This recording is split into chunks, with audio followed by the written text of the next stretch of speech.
All right. Let's see how we can get this thing going. As they would say, is this thing on? Let's get it started. I'm ready. You're listening to the HOTSEED podcast.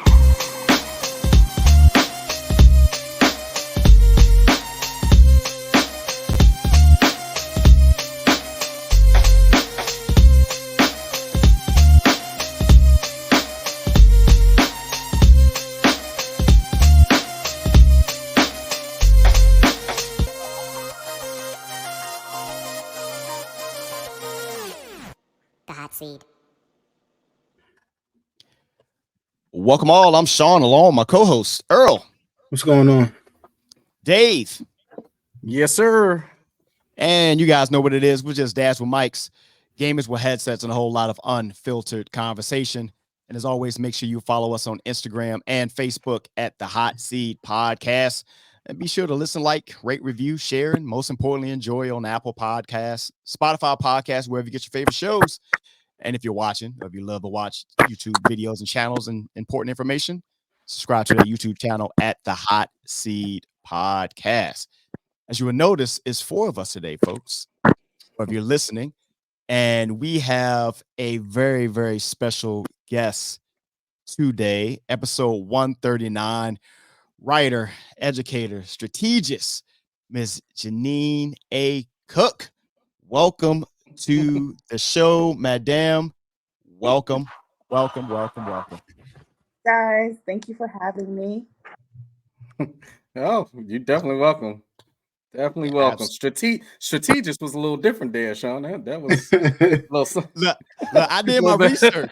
I did my strategist. I never heard it like that. It's a strategist, but I said strategist, you know. I got you. Hey. we in my minds, Paris. Absolutely. So What was that? This is it. You know why it's so hard to teach? She said, you know why it's so hard to teach children English in America? And it's like, why? She's like, because English in America is a conglomeration of a million gazillion different languages. And very true. So, strategist to some is strategist to others. That is it. Potato. That's right. Look, I'm just gonna break the ice from the jump. So I got my high school education from an area that our wonderful guests may be familiar with. Even though I was in Newport News, she might have been out of Hampton. I am out of As Hampton. in Bethel High School? Bethel High School? In Bethel High School, yes. Bethel High School. So one time for the 7-5, man. 7-5. Yeah, Earl. It was Iverson. And when I teachers, especially my history teachers, but almost all of them will be like, every teacher had something that Iverson did in their classroom. Like, Iverson made this in my class. My class, so everybody felt like they had a part in his success. And when I decided we were best friends, we both were like, we're just following Iverson, Right. Absolutely. Earl was asking me before we started, and she was like, I was looking through everything. I know where she resides now around Philly and aspect, but I don't know where she's from. And when I was doing my research and I saw Bethel come up, and I was like, wait a minute, I only know one Bethel. And I'm looking, I'm like, oh, she from hometown. Oh, that's it's a different conversation there. It's a completely different conversation. So, how we always start with the show, just to, get a recap on, how everybody's week been. So, gentlemen, how are we doing? Good. I had a snow day, so I'm great. The way I'm in education, I know you're in education too, Jeannine. So, or you were in education. So, I just had another day at home, but I'm back at it tomorrow. So, yippee. Look, on my side, time is just flying, man. I mean, bro, it's the middle of February. Like, right. I feel like we were just saying Happy New Year and all that type of stuff, And you know how my feeling is already about just the world and everything in general. Everything changes so quickly. So I sit back and I'm just like, do you believe it's like February and I'm over here wearing exactly what I got right now, just walking outside up in, the DMV area. And I'm like, this is crazy. This is crazy. If people can't see the change and everything that's going on, like you're just not opening your eyes. Like it's ridiculous to me that California is getting more winter weather than the East Coast. Mm-hmm. That's wild. Right. I'm not gonna go on a tangent, but I'm just telling you. You know how I tell you about how my mama said. She sit back and be like, "Baby, read Revelations, baby. I'm gonna tell you Revelations while I make my tea over here." Yeah, yeah. I ain't gonna lie. I woke up this morning, didn't realize we had a whole slushy, mixed situation going on. I look outside and I'm like, got snow, but it won't really nothing much of that. Right. But I feel accomplished. What I did today, I was there was no work for me today. It was this type of stuff, but it was no other work today, my day to day. But I put up a ceiling fan today. That's what Look at you. Put up a whole ceiling fan himself. Look at you. I told you, man. I'm full of surprises. I've done a lot of stuff in my lifetime. Boy, you did a cat door the other day. Look at you. Yep, cat door the other day. You know what I'm saying? Ceiling fan today. I was like, damn, I'll be damn.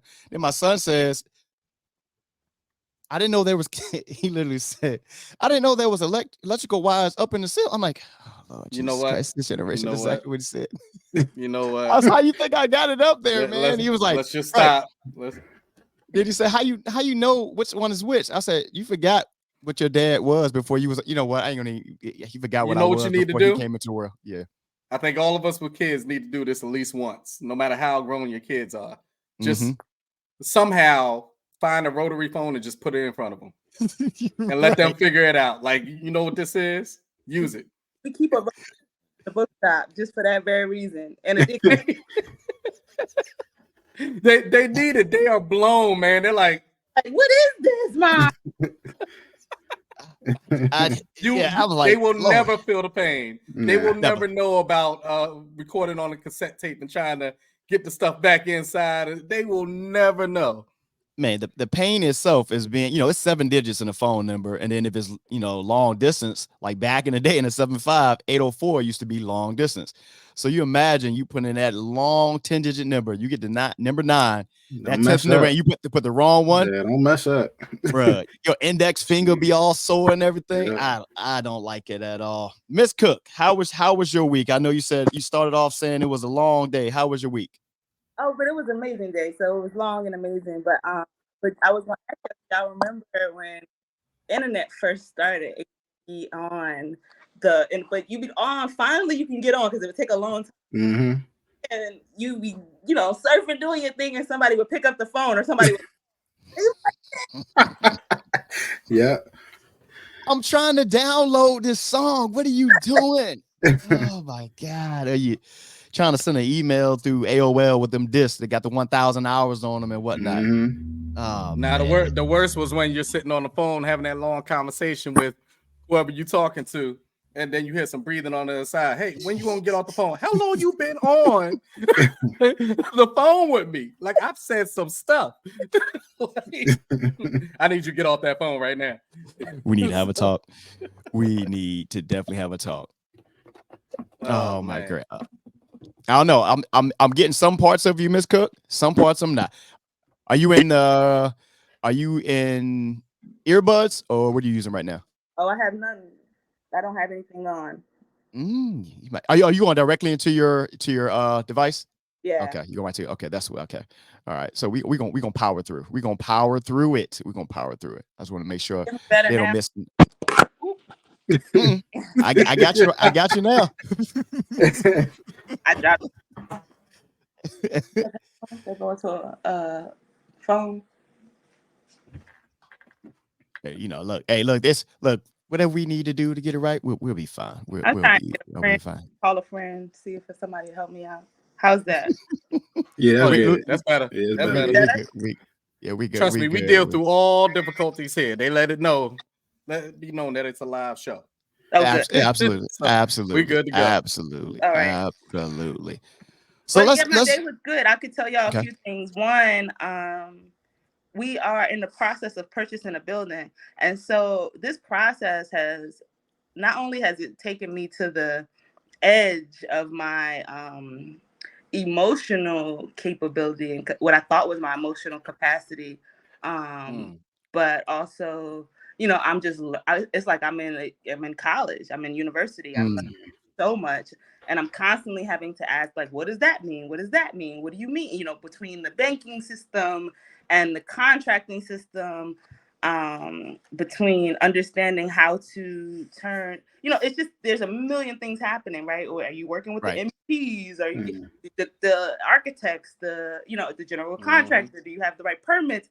I mean, this is university, and I really wish that if I could grant, you know, one wish to another generation that's asking about ceiling fans, it would be that they could get started on this kind of stuff way sooner, because it's actual practical knowledge. You know, there's a lot of things that I think our young people are learning that are completely impractical and mean nothing and will never matter to them.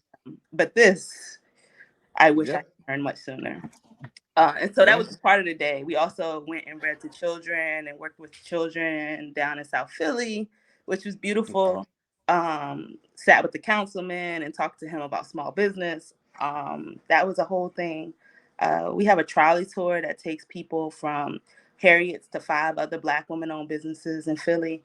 And so the trolley tour is just launching right now. It hasn't. So we're selling tickets, and that's just a whole other process.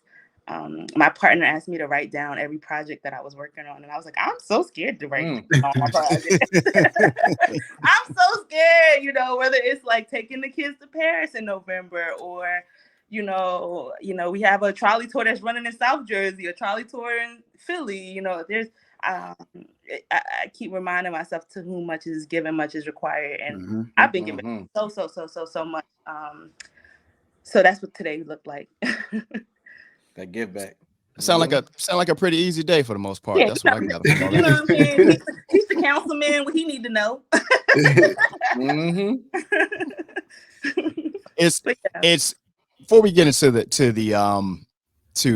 interview part of the questions. It's a conversation. It's not even an interview. It's a conversation. Again, you know, we want to extend our thanks to you just joining us. We've been doing this show now. What is year 3 now, fellas? Right? We're in year 3, year 4, year 3. So 3 years doing this show. Appreciate it. Coming, you know, started this up during COVID, and I was just doing some research about you today and just looking at some other things. Guests like yourselves and others who we've had on here. We're episode 139 today, not including all of our offshoot football shows and live streaming. 3 years in, over 200 shows we've done.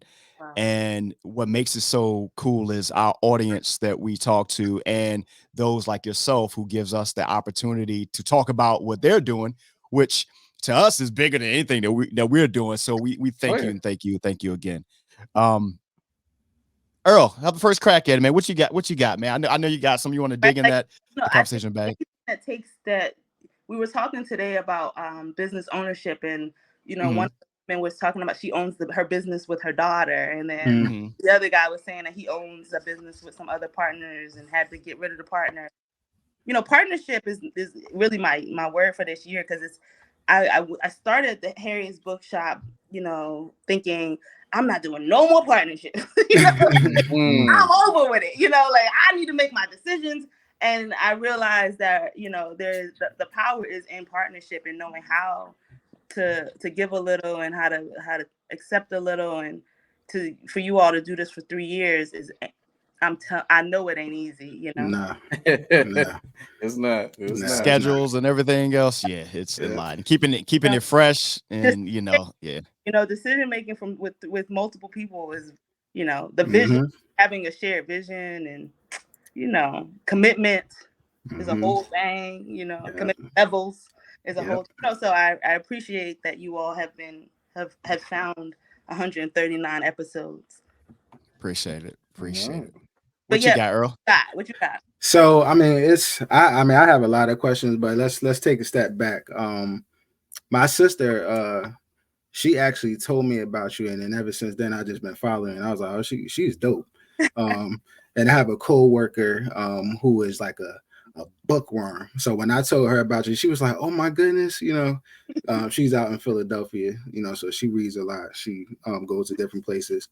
But before we even get into all of that, could you just tell our audience, just tell them about your journey?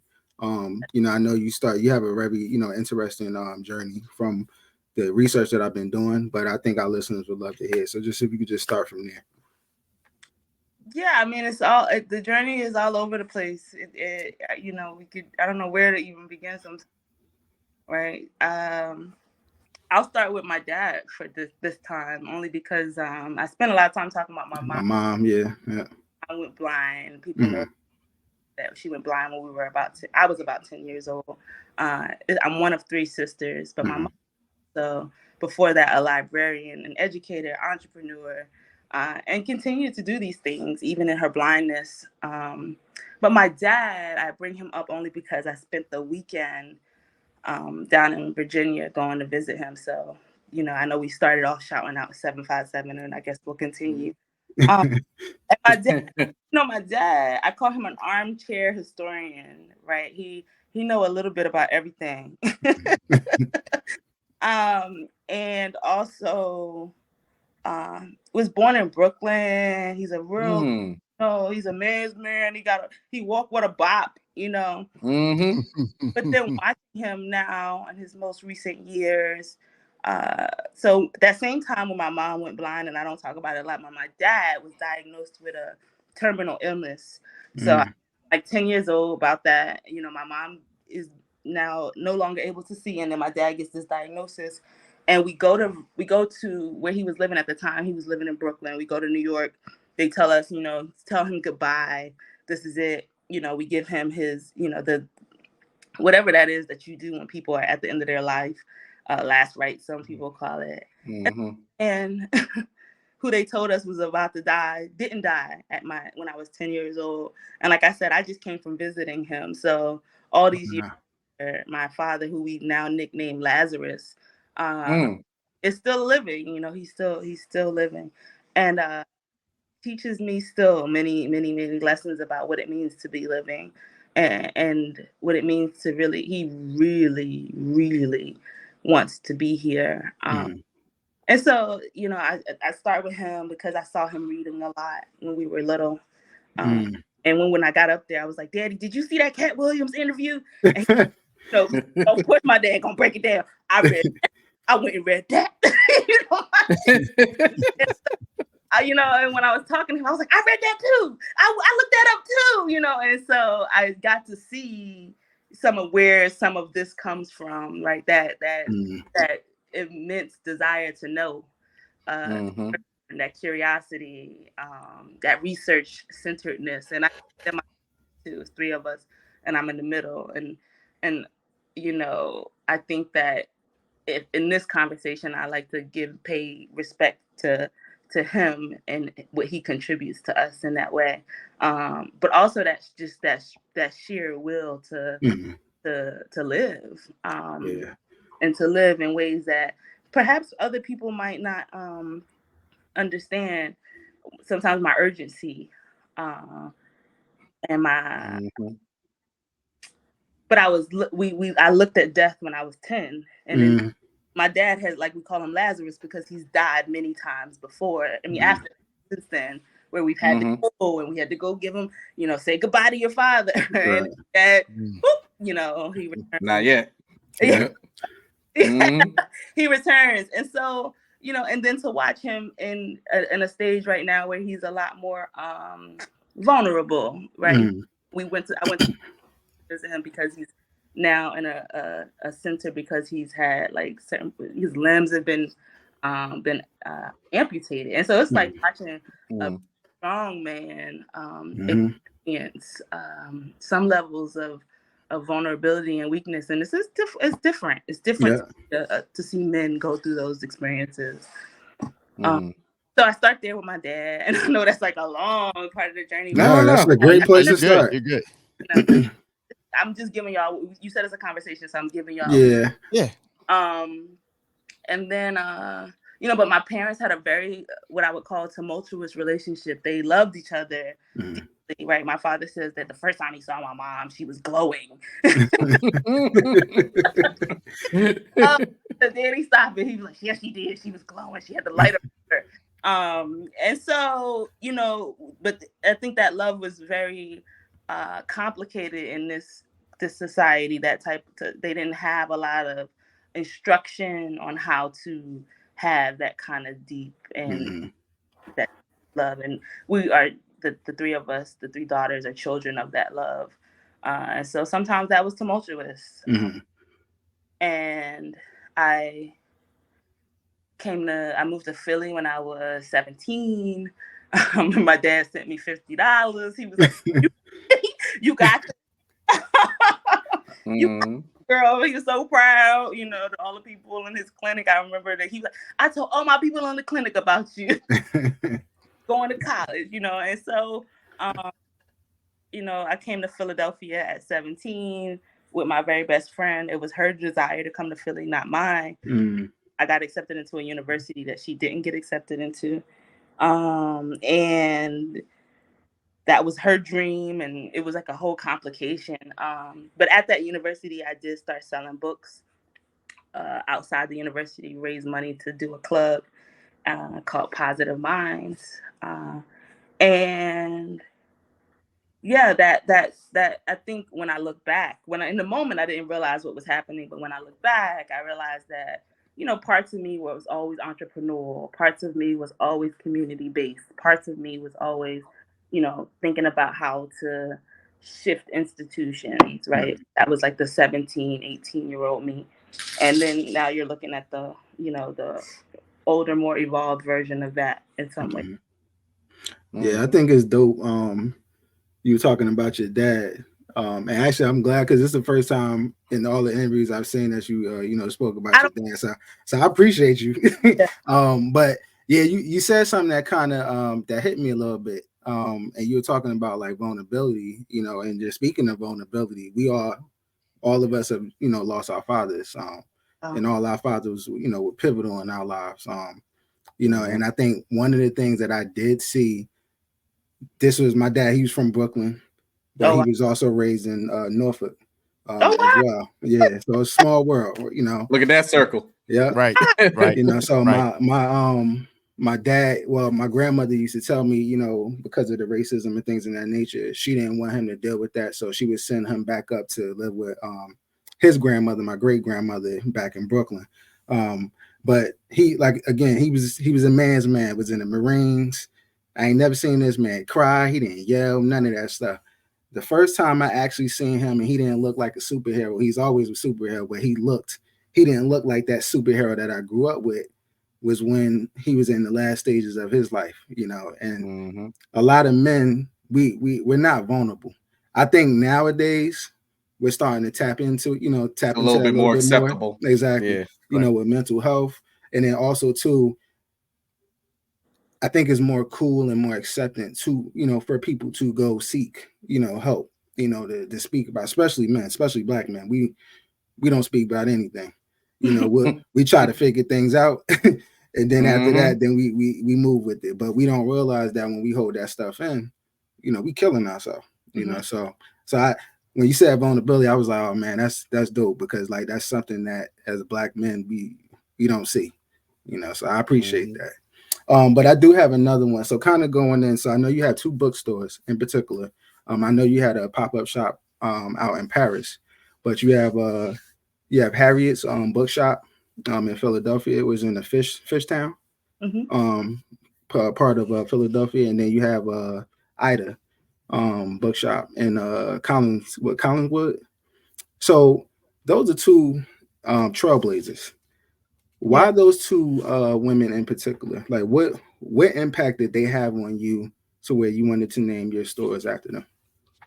Yeah, so the way I describe it, and sometimes people think I don't know, whatever they think, but It's almost as though I'm in a position where I can hear, and it really is about listening to who's speaking. And so, I was in a conversation with Harriett for a long time. Like, before the bookshops, I had a book called Conversations with Harriett.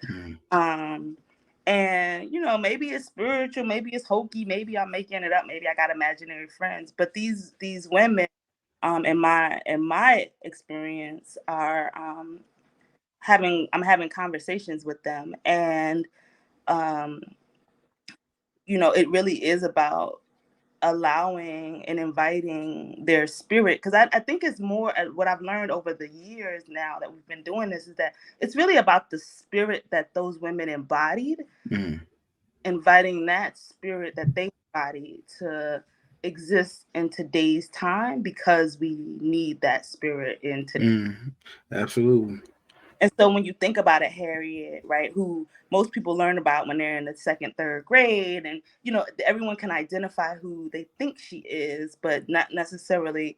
Not many people have had a deep dive into the experiences that she had while she was here, and then, or just to even think about, like, when you.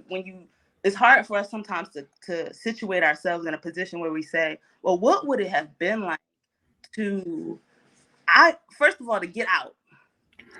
Like, I feel like our brains have a hard time even fathoming what it takes to escape from slavery, because we have context, really, right? So to get out, first off, right? And then people say, I don't know if people know that story, that Harriett actually left with her brothers. Two brothers were like too scared. They were like, we can't do this. We're going back. And then she go back to try to get her. I don't know if they were married. Her parents. Yeah, well, the parents, but there wasn't it like a husband or something, or a boyfriend?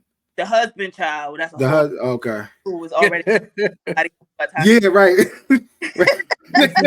But that's a whole other topic. Yeah. But just the experience of saying, I'm gonna to have the mindset and you to say, I don't have a frame of reference for what's out there, but I'm whatever's out there has to be better than where I am right now. Right. And I'm going to risk it all to get out there.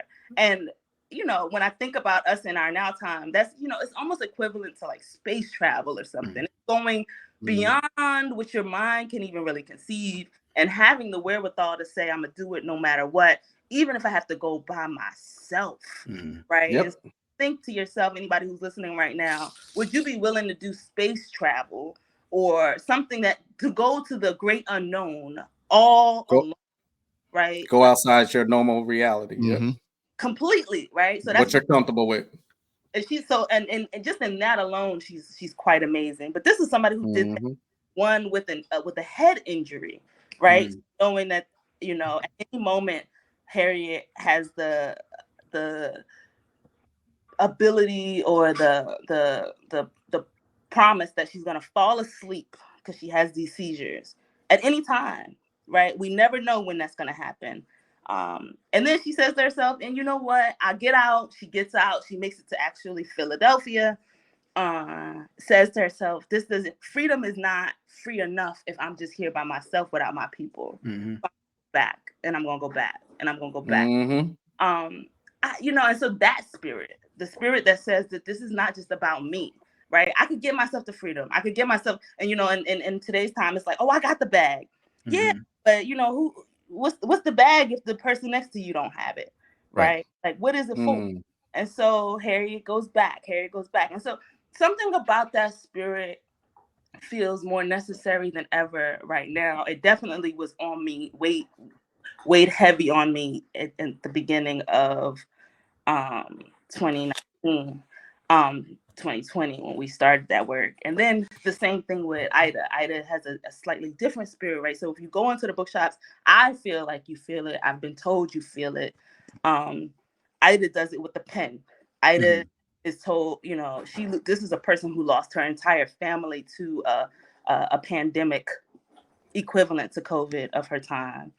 Loses her parents, she loses her siblings, and still does the work that she does. And so this is the spirit that I think we need, and the spirit that I think it is necessary because of some of the some of what's also the other spirits that exist in this now time. And so those women, and that's just two of them. There's many, right? So people know about Harriet's, they know about Ida's because we have a brick and mortar. But we've done Marion's bookshop as an installation at the University of Pennsylvania, where we were with Mary Anderson's museum to make her museum was falling apart, and the city wasn't doing nothing about it. Nobody knew. It was like this whole mess. And so we were like, let's bring this to the forefront. And of course, now they're working on the woman who runs it got a major grant from the city, from the state. Good. That's nice. Is turning that around. And I had dreams of Marian Anderson. Dreams. I called the woman from the Marian Anderson Museum and I say, like, hey, could we help you with your library? She was like, girl, library? We can't even get the doors open. And so I'm like, oh, hey, we got like a real emergency here. Tony's bookshop, which is named for Toni Morrison, which we installed at Princeton. Zora's, which we did with the University of the Arts. So there's all of these, like, the installations that we did. And of course, Josephine's, which is in Paris, and probably the most difficult project I ever did in my life, up until buying this dang on building. But I was in a foreign land. I didn't speak the language. I don't know. I don't necessarily understand the culture that well. But one of the things that I've decided is that if I do my part, they'll do their part. And so that's what the building is. I don't know how to do a lot of what we're doing. And so, but I do have support. And I don't know if y'all know Sonia Sanchez, the poet, activist. I've heard of her. Leader. But she called me the first day we opened, and she told me that morning, she was like, just know you don't have to do any of what you're trying to do, what you feel that you need to do. You don't have to do it by yourself. You're not doing it alone. And that's been true. Wow, that's dope. I think another thing is too, when we get caught up in doing, the day-to-day routine things, and I feel like we're all, I guess my goal in life is just try to live righteous. As long as I'm passing on some information to others, I'm happy.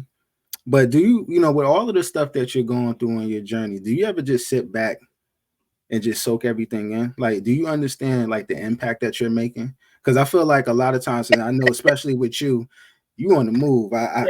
You move from country to country. You're also a mother. You're your sister. Your daughter. Do you ever just sit back and just, I don't want to say basking in your success, but sometimes you got to do that. Like sometimes you got to sit back and just, soak it in. You ever do that? It's my Achilles heel. I've been told I don't celebrate, and I don't do enough reflection. But the book, so I'm writing a book about the experience of the bookshops, and the book allows me to do it in a way that is really helpful, because I have to go back, right? And so, like, I was working on a section last night about I took my family, but also my interns, to Louisville, Kentucky, right after Breonna Taylor had been murdered, to go give out books and read in the park, and to, like, I was so concerned that people would do what we've done in the past, which is like get all hyped up and excited in the moment, and then they same mistake. And I kept telling the young people that work with us, I was like, signs are not enough, right? Signs are not enough. Like, folks really need that continuity of knowledge, which is what books provide for us. And I was just writing that part last night, or a few nights ago, and it just forced me to think, like, wow, that was kind of crazy. That was kind of wild. Like, what the heck? Like, you flew down there at the height of COVID. I was like, the flights were only like $40. Facts. There was a reason. I was in the airport. But that was kind of a wild experience. And then, we got down there and there were like snipers, and then they told us the Ku Klux Klan was coming. And I was, what is this? And so in the moment, it's a lot more difficult for me I am forward thinking and forward, and I think that it's my way of not just getting overwhelmed. It's just to be like, what do we have to do now? Right? Like, what's next? but the book does help me to do some of that reflection work. And I'm glad, because you definitely, need to. You're doing a lot of, great things, and you definitely need to celebrate yourself. So I'm glad you are, reflecting on that. The thing that I admire, and this is something that I was raised on, and I'm trying to make sure I continue doing. Like, representation is everything. I have a son, and the one thing, it's very hard to find books, that resemble him or that talk to him, and things in that nature. I mean, you're starting to see them more and more now. But the fact that you have, your bookshops, and you're highlighting specifically Black women, like, I love that. For a little girl walking past, she can go into the bookstore with her mom, and even if she can't read, even if she's a little kid, maybe 2-3 years old, what she's looking at, she can look at the book cover and see somebody that looks like her, in a lot of these books and things of that nature. So I love the fact that you are embodying, representation. And, I think that this is something, especially as, being in education, this is things that they don't have these books in the school district. I mean, that I live in North Jersey, but I work out in Trenton, so it's not that far from Philly, but it's the same situation, so I definitely appreciate that. Definitely appreciate that. Yeah, I mean, my hope is that we are the last generation, or maybe that are like that didn't see ourselves in spaces and places, and that's not even a thing moving forward. I was telling, there was a little girl who came in the bookshop right before we went to Paris for Josephine's, and I was telling her and her mom, I was like, let's make it so that it's not a big deal that a little girl from North Philly is girl and seeing Paris and seeing Africa and seeing, South America, like that. That's not a big deal. That's normal. And of course you went to Europe, duh. Or of course you went to Africa. You see where you're from. Like right now that's still a like what? But my hope is by a generation that won't even be a factor. Yeah. Gotcha. Yeah. What you got, Dave? I just got to stop for a moment, because honestly, the reason why I love these conversations is because you sit down hours beforehand, get your little book together. This is what I'm going to say. Oh, wait till I hit her with this one and all that type of stuff. And then the conversation begins, and then you're like, nah, I want to go here now. And that's what just happened with me. There is a part that I will ask you about, Sure. But I know we were talking about authors and things like that. So the author I'm going to go into is James Baldwin, because I see that you follow him a lot. And one of the quotes that you put up, that you had just put up on social media, was the place in which I'll fit will not exist until I create it. And I believe that you're honestly doing that. That's your walk within life. That's your whole journey of where there isn't a place there for you to sit back and say, okay, let me jump in this box. No. And for a lot of our young folks that are out there, men or women, I think they don't tap into that enough. A lot of people are followers. A lot of people are, let me get in where I fit in type people. And sometimes, okay, you don't see a way, make it. We don't create. We go with what's comfortable. Right. So sitting back, listening to you, that whole breakdown of that quote, I was like, I just see it in you. Because there is no, hey, let me do this, let me do that. Oh, let me take this route. No. I know it doesn't exist, but it will about a year from now. It will about, a couple months from now. Yeah. Or even if I can't create it, I'm going to break down a little bit of a way so somebody else can walk through it. And that's what I see in you. And I think that's something huge that can't be taught. But if we get into the plight of the Black woman, which I'm not just saying this because you're on here. They know I say this all the time. The most dominant figure that is out there, the most powerful thing that has ever been created is the Black woman. Yeah. But with that being said, it's so sad that I got to ask you questions about where do you think the plight of the Black woman is right now within our country? Not only within our country, within our own culture, and then within how the Black man treats her and how our fellow sister treats her. I know that's a lot. That's good. But I just wanted to ask you in that sense. Yeah, I love it. So it's a lot there. Okay. In terms of, I think that what I see happening is I see the Great Awakening.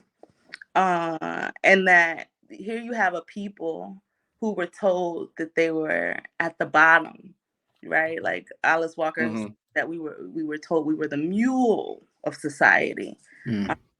And only to find out that, you know, then I read another book by Shayla Lawson maybe last week, and she says, what if the Black woman is God? And I was like, whoa, what's she saying? And she's like, you know, there's all this conversation about the Messiah always being treated poorly, and people not recognizing its role in its society. And then to spend all that time in Paris, where, you know, Paris, some folks have said, is par ISIS, right? The land of ISIS, for ISIS, right? And that original people in Paris were worshipers of ISIS, this divine feminine figure who was known for her work of pulling man, right? Her husband. His pieces have been chopped up and scattered all over the world in that story, and that her work was to pull those pieces back together. And so I see that in many ways. I see that that's what's happening, and I think that when I'm traveling and when I'm meeting people, especially women, especially Black women, there's knowledge that we have to restore the order. We have to put pieces back together. It's balance, and that's because we've been playing a role where we don't belong, and that our what we bring is highly necessary. And I think that men see it more and more too, right? Like I don't think it's a foreign concept to anybody, especially like now where people are like, dang, that was a Black woman did that too. Yep. Yep. You know, we have posted that map of the Black bookshops all over the country. And then when you look at them, like, who owns that one? Who owns that one? Who owns that one? And it's just like, yeah, I mean, you know, what is a womb? It's a life-bearing ability. You have to acknowledge that it's divine. Like that divinity is the ability to create life. And so I'm pleasantly surprised. I love where we are and where we're headed. I see it very clearly, actually. And I'm not worried about humanity. Some people, you know, what's gonna happen? I was like, I think we're gonna be just fine. And I think a lot of that has to do with the Great Awakening. Okay. I love it. Of course, this is the Hot Seat Podcast with your boy Shawn, Earl, Dave, our wonderful, wonderful guest, writer, educator, strategist. I'm gonna say strategist this time. Miss Jeannine A. Cook. Episode 139. So last week? I guess it was last week. A lot of the country was around. Probably a lot of the world was sitting down and they were watching the 60th Grammy Award, and we were talking about it during the show. And one thing that I pointed out that we're creators. I'm a heavy creator, music and art and such, and watching that award show, and I said that it kind of lost it has lost the meaning of what it truly meant for you to win a Grammy Award, because every time you look outside of the performers, you pan out into the crowd and you see just a bunch of people who are dressed to beyond the nines. It's really almost like a marketing thing, because they're wearing, you know, a couple of $1 million worth of jewelry, this, that, and the other, and it doesn't feel like the act of creating has been lost in that. And I bring that up because you were recently, I'll say earlier this month, I think you were traveling from LA, and you were on your way to New York. I believe you said you had got locked out of your apartment, so you didn't have enough time to change. Yeah. And you went to speak, you know, on Bloomberg, and you actually said was, it ain't about what's on you, it's about what's in you. That's my Nanda quote. Yes. And why that's important is we are in a space now, as much as you have done and are doing, that quote there speaks to those who feel like, hey, I have to look a certain way in order for me to affect change, or people believe that I have an impact. But that quote alone, and I saw the picture you saying today, and you still look great, but compared to with the other folks, they dress in black, whatever. But it's tell me how it feels to be able to stand amongst individuals who hear your voice, hear your thoughts, feel your spirit, and not have to feel like I have to put on a show to get my point across. Whew, that's a good one. Even tonight, right? I was like, oh, I don't look the part. I've been outside. I'm at the construction site. I got on a hoodie. I got, and it's just a voice that I have to even continuously tell to be quiet, to quell, right? And that was what that post was about, was that I was put in a position, and I think I was put in that position on purpose. Of course, I believe everything unfolds in perfect order. Y'all see, I always say that. And then it's also, what are the chances? Like, you're going on Bloomberg, and I'm thinking, oh, I'm gonna get fly, because I like to get fly. Y'all gotta understand.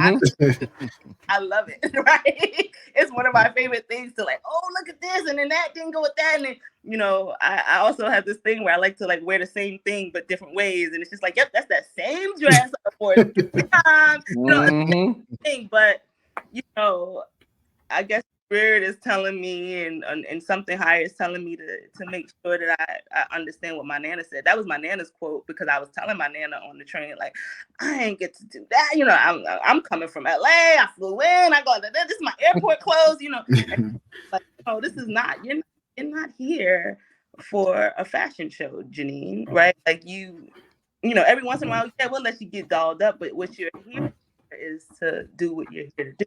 And even tonight, I was just but I'd like to get no, no, and I don't want you, and I don't. This is my internal voice talking to me. It's I don't want you to ever become so dependent on how you look, because that's that social media thing that got up in people, that you can't jobs you came to do. And one of the things that my sister and I tell each other all the time is that it's progress over pretty, right? And if you are doing what you're doing and your prettiness gets in the way of it, then it's in the way, right? It's not necessarily that your real work here is the progress of it all. And so I've been I get it, right? I get how it can, because of social, because of the eyes, because of the voices, because of the comments, it can feel like that's important. At the same time, like what my Nana said, my Nana is wisdom, right? She's been on this planet almost 100 years, and she said, God bless her, right? To do 100 years on this planet is no joke, right? And she's, and I hope anybody listening, watching, thinking about this is open to that opportunity to think about what's in you and not what's on you. Because the folks that are putting the stuff on you can manipulate you into believing that what it is that they're putting on you is what makes you who you are, and gives you value and gives you importance, and that's not shit. It really is, Yeah, you dropping bars. When we're oh, go ahead, Shawn. I'll say this. Shout out to the Nanas, because I'll say shout out to my Nana as well. She's 85 and still going. So shout out to your Nana as well.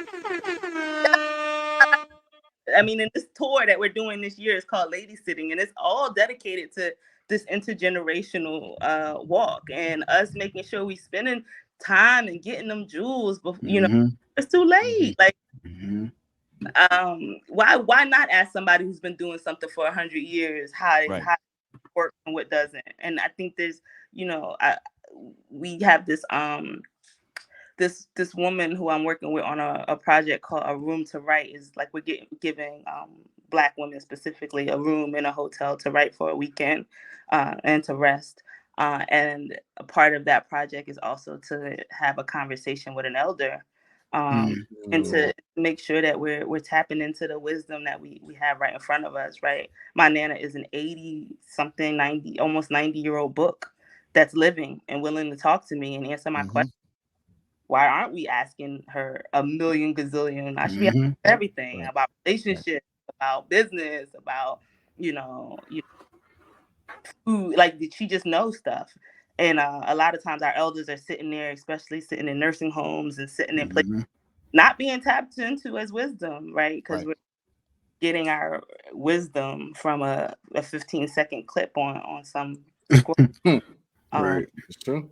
And so our hope is that this year's tour, it is completely accessible. You can get on the trolley if you have a wheelchair or a walker. But the idea is that we spend that time and see it as invaluable time. Yeah, no, I agree, because that was one of the things I remember. My grandmother, before she passed in 95. But let me tell you something. She still drove.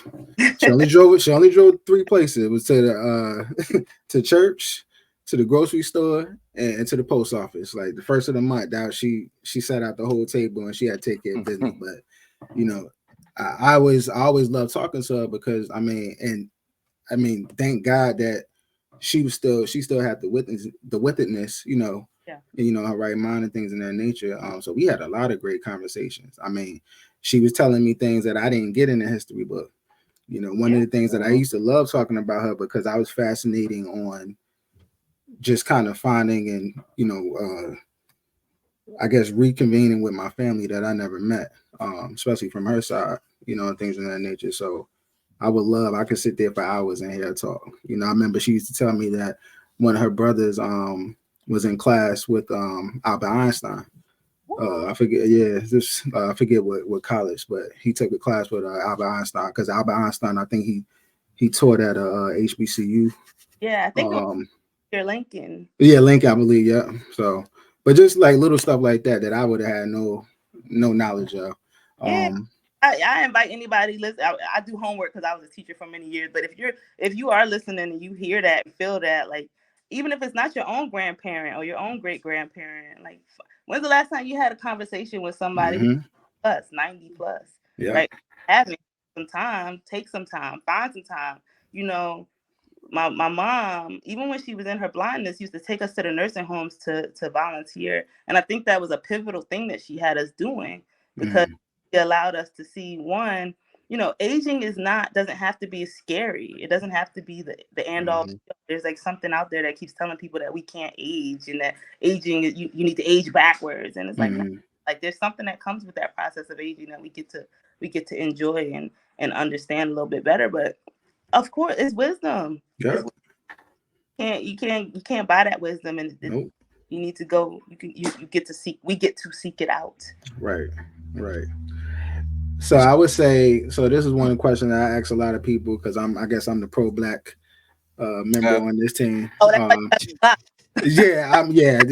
this I'm pro-Black on here, but so I was raised, my mother and my father, and even my grandparents, always support your own. And they drove that in. They didn't even have to keep telling me. I saw that. So that's what I was raised under. So naturally, what I do is, people around me, I'm like, oh, y'all need to do the same thing. So when I went to college, I'm only watching Black movies, or I'm supporting these Black businesses, even if the business, isn't the greatest, in terms of the business sense, but I still support my people. Yeah. And I remember one of my friends would be like, why are you watching all these Black movies? Like, and half of them are trash. I was like, well, if you don't watch them and you don't support them, they're not going to make them. Like, there's a bunch of white movies that are not great either, but at the end of the day, they don't have that issue. We have to support our people. So with you being a Black business owner, have you run into the issue of like support from our own people? We get a lot of support. What I challenge people on a lot of times, especially in today's time, is to check the institutions that they're a part of and say, your institution supporting this Black-owned business? Like, is your school, is your job supporting that Black-owned business? is your children's school supporting? Like, because is your bank, is your grocery store, like an individual support is great. I really love it. I appreciate it. But it's very difficult to sustain a business or an institution just on individual support, right? Your sports team supporting that Black-owned business, is is the clothing company you wearing supporting that Black-owned business, because there are institutions in this country, in this world, that have resources that would help these businesses to sustain themselves. And I think we've spent a lot of time thinking about what the individual could be doing, and I think the individual can only do but so much, right? Like the individual will come in, they'll buy a book, they might buy two. They feel they're not gonna come back tomorrow and do that. We might see them in the next quarter, we might see them next year, we might not see them ever again.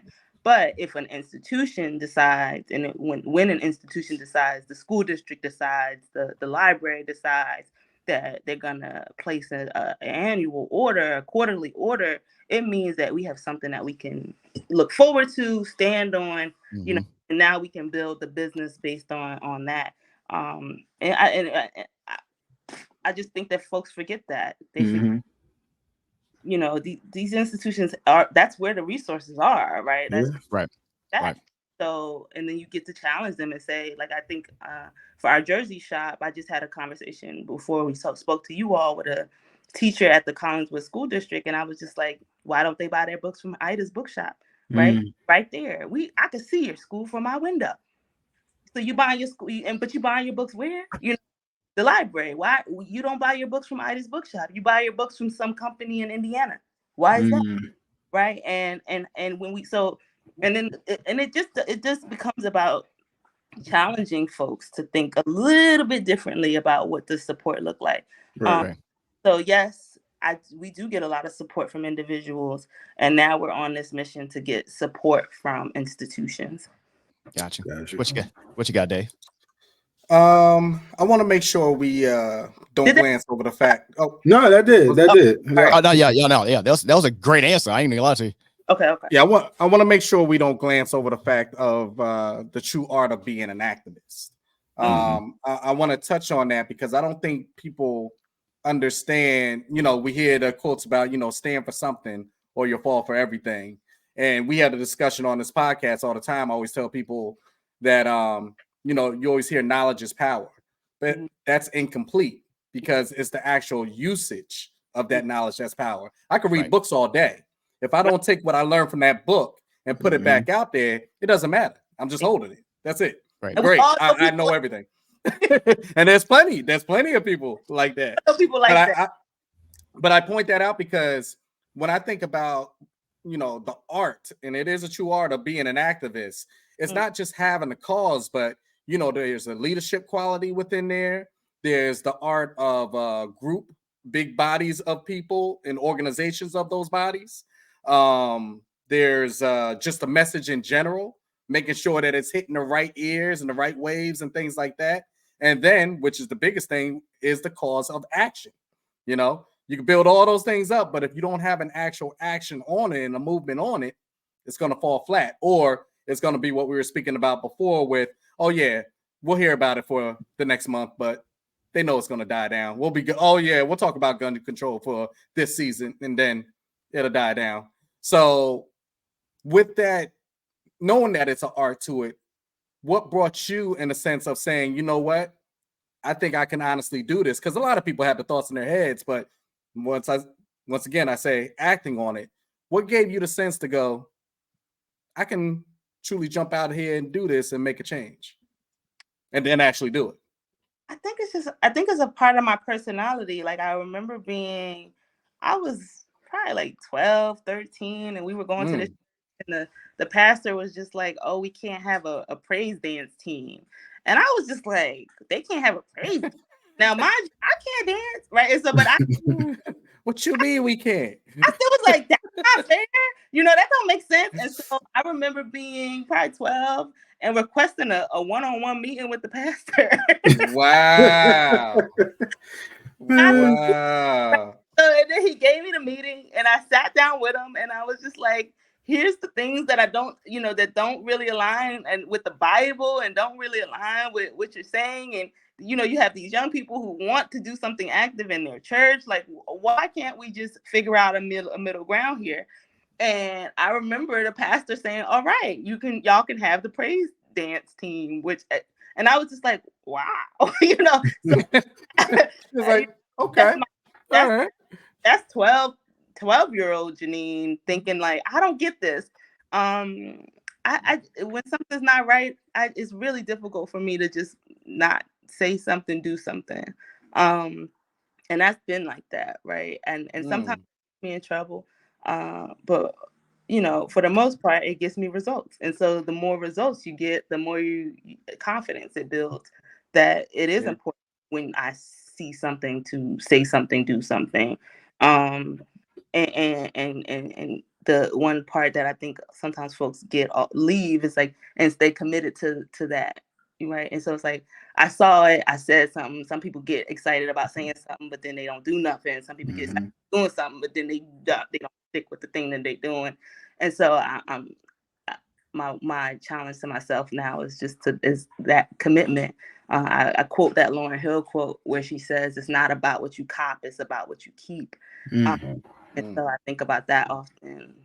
And then there's this, when as an educator, and Earl, you probably know this, but there's this scale for emotional learning, and it says that you start with self-awareness. So that's where we self-awareness, and then it's self-management. It's saying, okay, I know these things about myself, and now here's my way that I want to manage myself. And then the next step up is social awareness. Right now, after I know these things about myself, I know how to manage myself. Now I am aware of the things that are happening in my society around me. And then the highest level is social management, which is similarly to what I know about myself and being able to manage myself. Now I'm in a position where I feel that I can manage the society around me. And so, as we grow, and I think, if you have that, people, right? Because we can check ourselves and say, okay, where am I on that scale? Am I still at the self-awareness place where I'm just really just discovering myself? You meet people when they're just kind of coming into knowledge, and you're like, they're so excited, and it's good, be happy, be excited.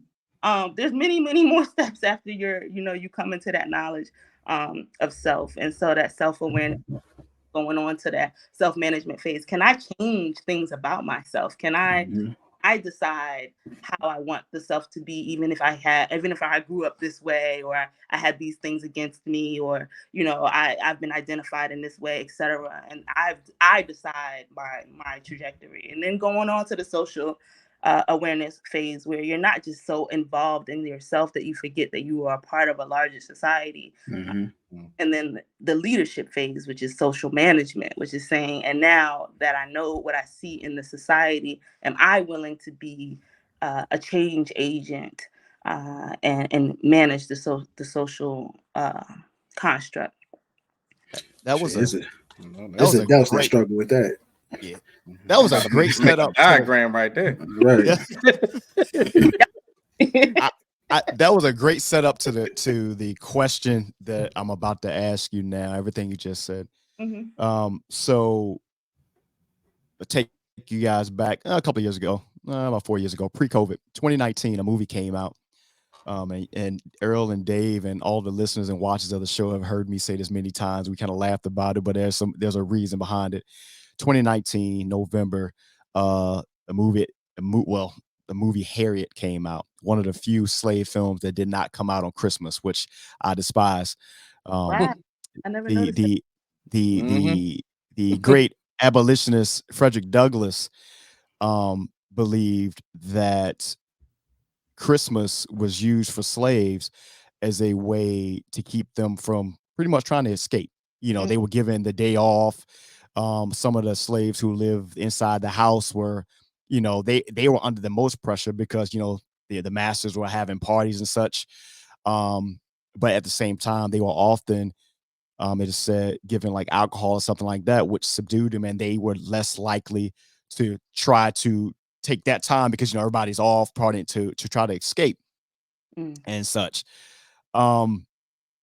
so I'm all that leading all that into, you know, that film actually was produced and shot down in Richmond, around Matthews and Virginia, down in Virginia, spaces like that. I think around Charles County as well, some other Powhatan, that place there. You know, if you're from Virginia, you know why this happened. Yeah.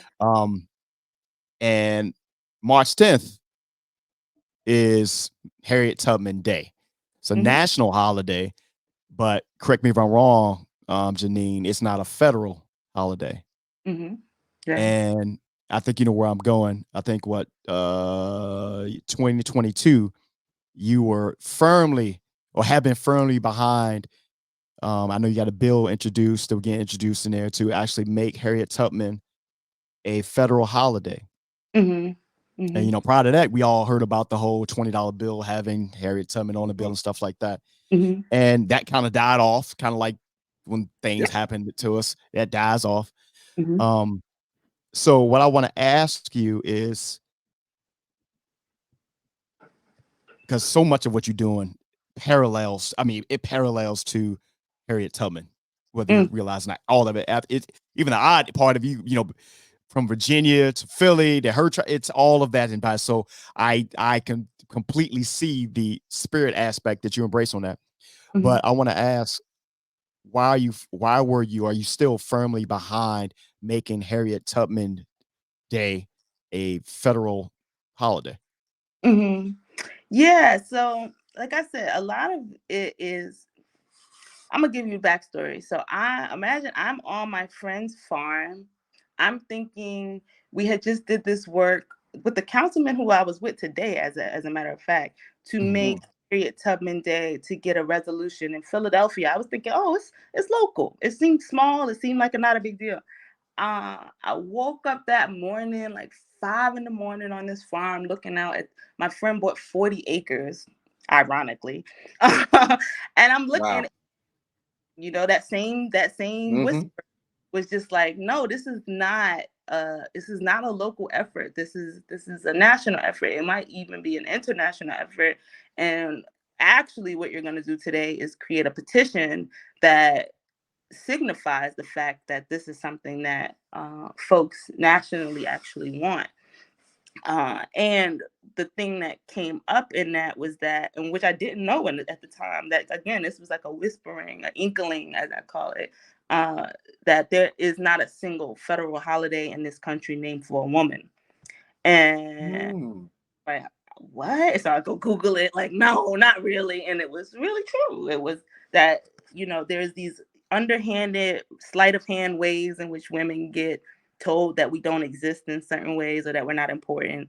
And that Harriett Tubman Day actually was an opportunity to bring that to the forefront and say, you know, here you are in this country where you've been told that you don't exist again, right? You keep being told that and not noticing it. And so we did the petition, lots of people signed it, which to me says, you know, speaks for itself.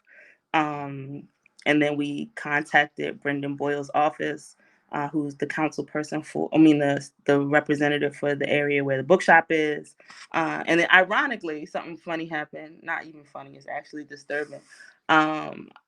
Brendan Boyle says, yes, we'll do this. We'll enter it into the House.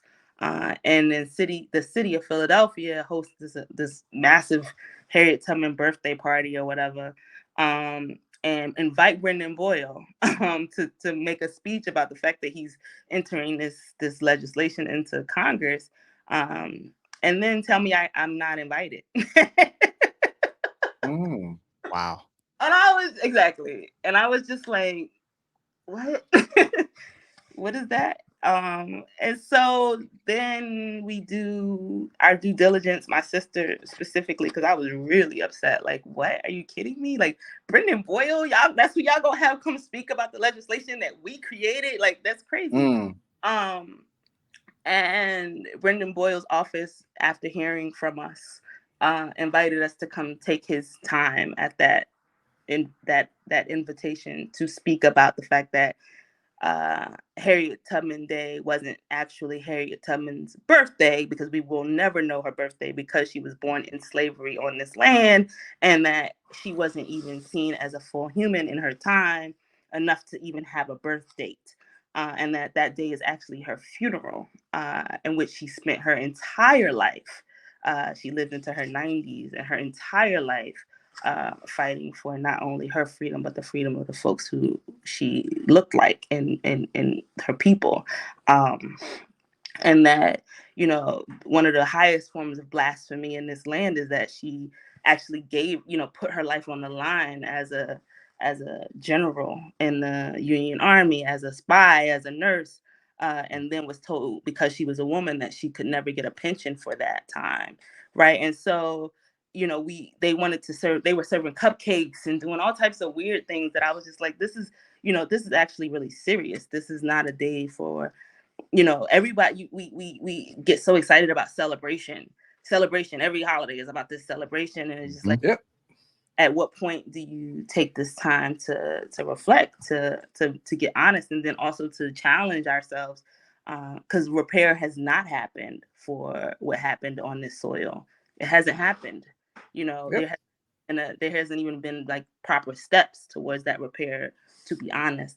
And that's what Harriett Tubman Day is supposed to represent. And whether it becomes a federal holiday, because the Senate decides it will be, is neither here nor there to me. I think the most important thing is what the people believe and what the people do with that day.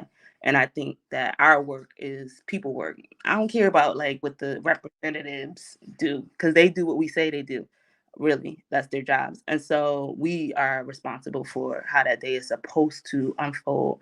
And I believe that day is supposed to be about repair. I love it. Yeah, I love it. Of course, this is the Hot Tea Podcast with your boy Shawn, Earl, Dave, episode 139. Our special guest, Miss Jeannine A. Cook. So you know, this podcast we started, Jeannine.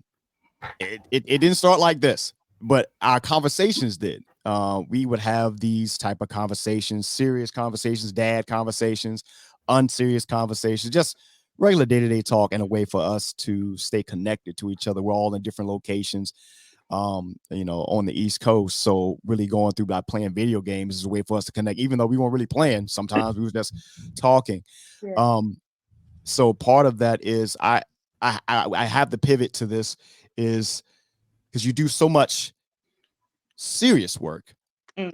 What does the unserious Jeannine Cook look like? What does she do to, like, you know, I'm putting these, you know, are you reading a comic book instead of a serious you know, what are we doing to, you know, to kind of like, is she claiming the Eagles? Right. What's going on out here? That's what I want to know too. Right. You know. You was born in Brooklyn.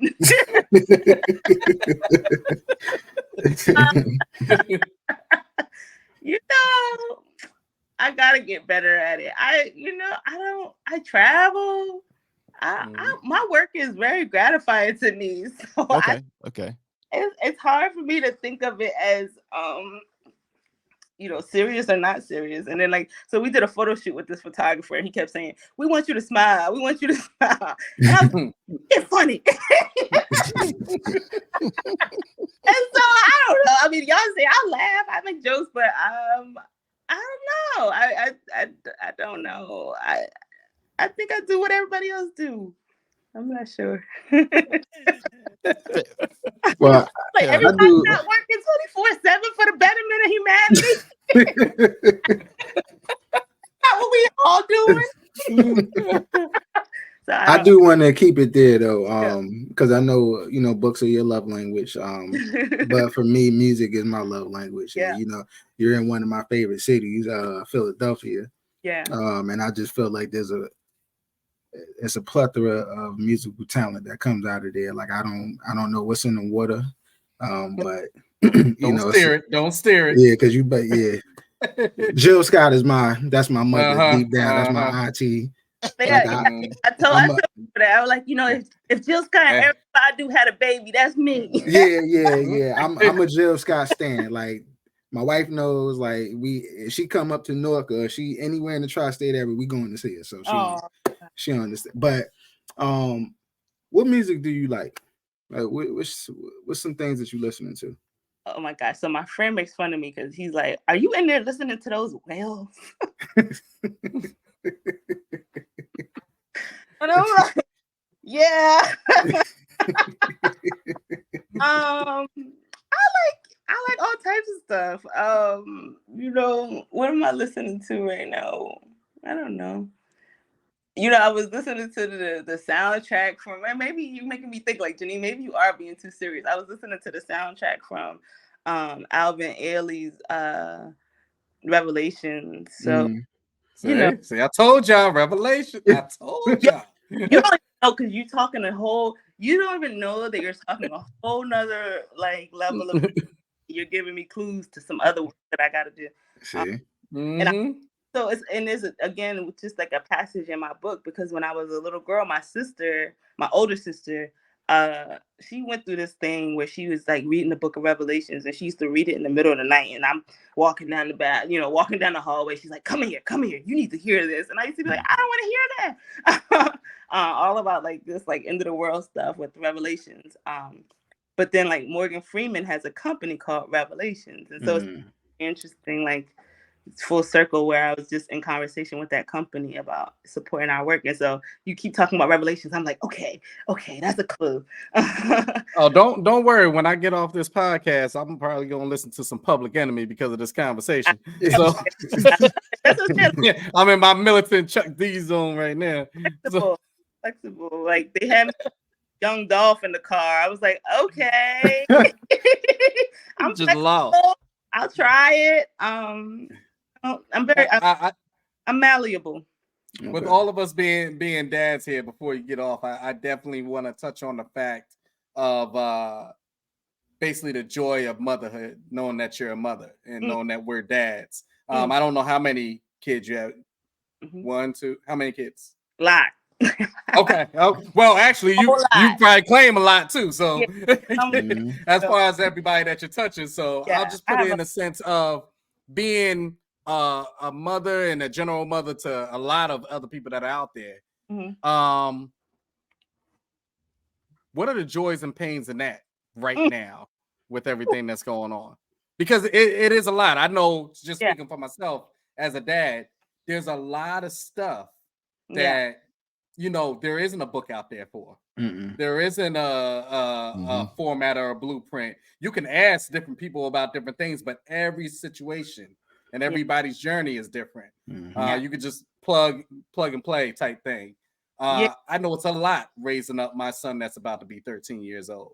So, speaking to you as a mother, in that sense, you being in that mother figure also to a whole lot of other people, where would you paint that picture, I guess?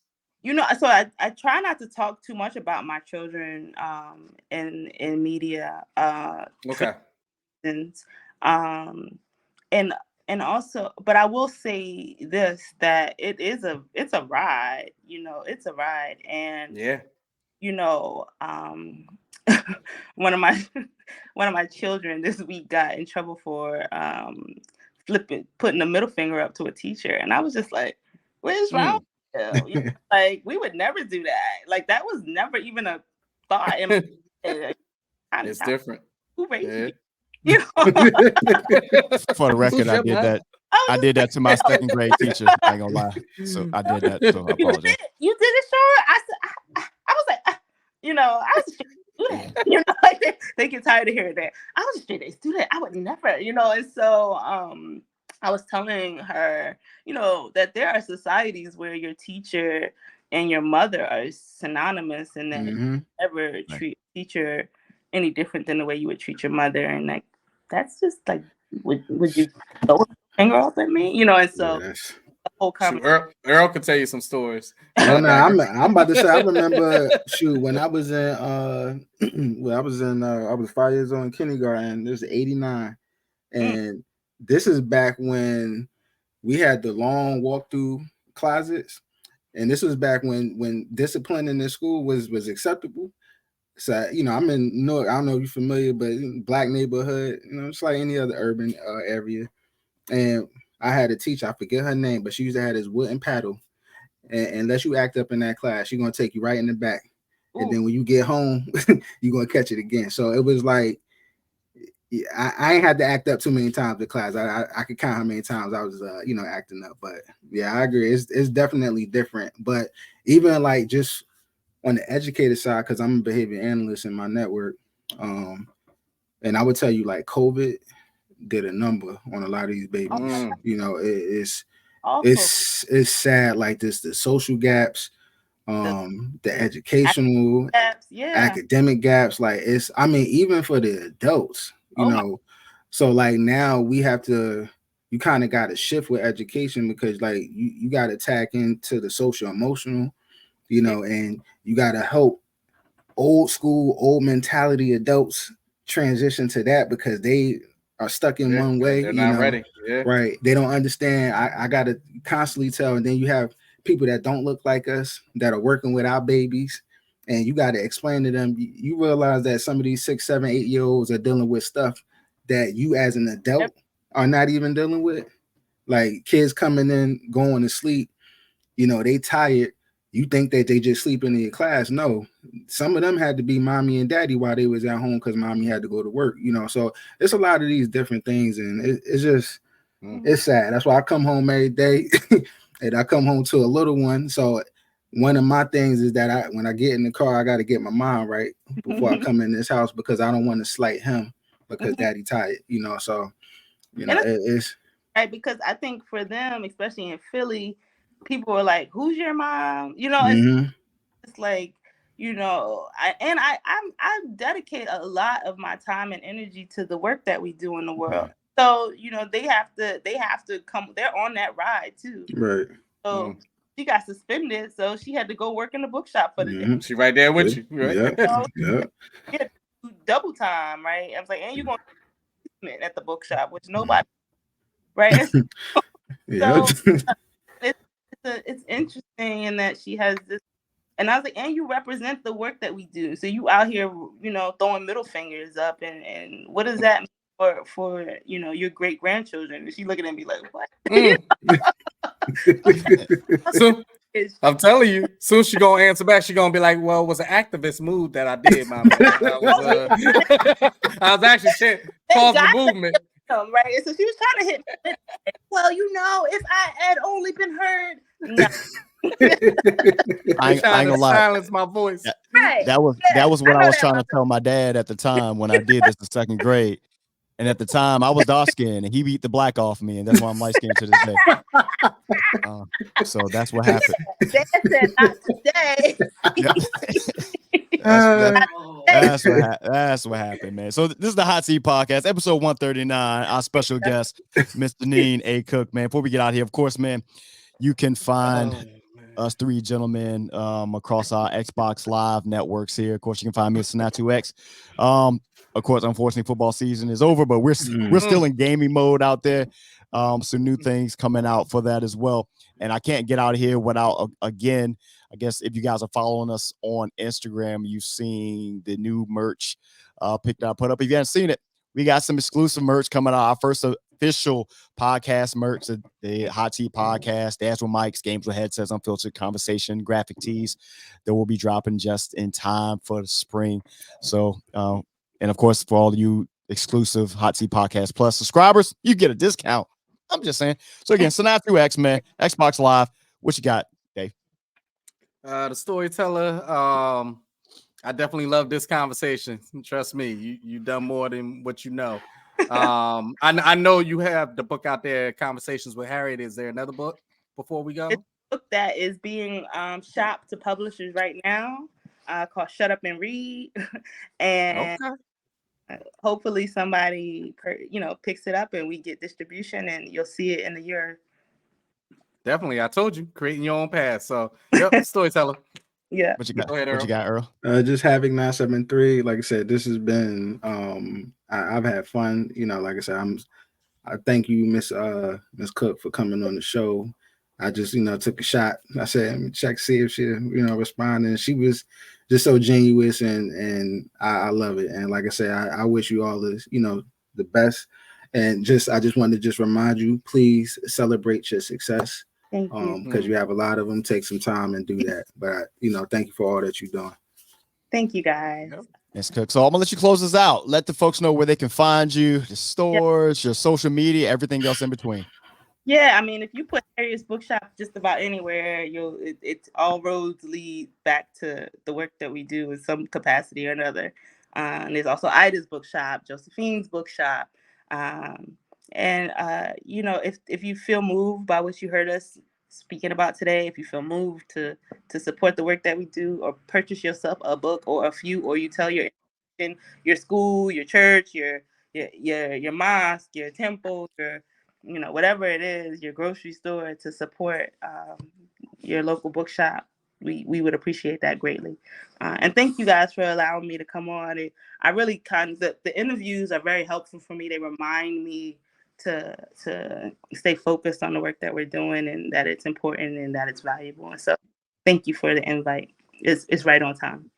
No, I gotta ask this question though, because I know I saw the purpose behind it, the event at the time, but I know you're in the process of purchasing your own building and such. Will there be a different type of raise the rent party, or with you now owning the building? So it's two different. So raise the rent was Ida's raise the rent. Yeah. So the community in 5 days raised $23,000 so that we would pay rent for a year while we find a permanent location in the neighborhood. Harriet's I'm gonna have to do some more fundraising, because we gotta raise the construction cost of the building. So it's one to get a building, it's a whole nother thing to actually do the construction with walls, the electrical, the plumbing, it's a lot that goes into that. Doesn't even include the cosmetics. So yes, there will be something where I'll be like, hey guys, let us know. Let us know. Definitely plug it too. We will plug it and everything else. Hey, if you feel like you want to help with that, please do, because we need it. And this is not, we don't do this by ourselves, like Sonia Sanchez says. So if you feel moved, if you feel called, do what you feel called to do. Absolutely. And I think I might speak for these two gentlemen. We would love to come up and visit one of the stores. I think that would be pretty dope. 100%. Yeah. So we would definitely look into doing that. That's from one of the shops. Yep. You already, you know what? We're already there. That's that 757, connection we got going on here. All right, we appreciate you guys, man. Again, make sure you guys follow us on Instagram and Facebook at the Hot Seed Podcast. Subscribe to the YouTube channel. Enjoy the rest of your evening, guys, or morning, or whenever you decide you want to watch this, man. It is the Hot Seed, I guess. Thank you. We appreciate it. Peace.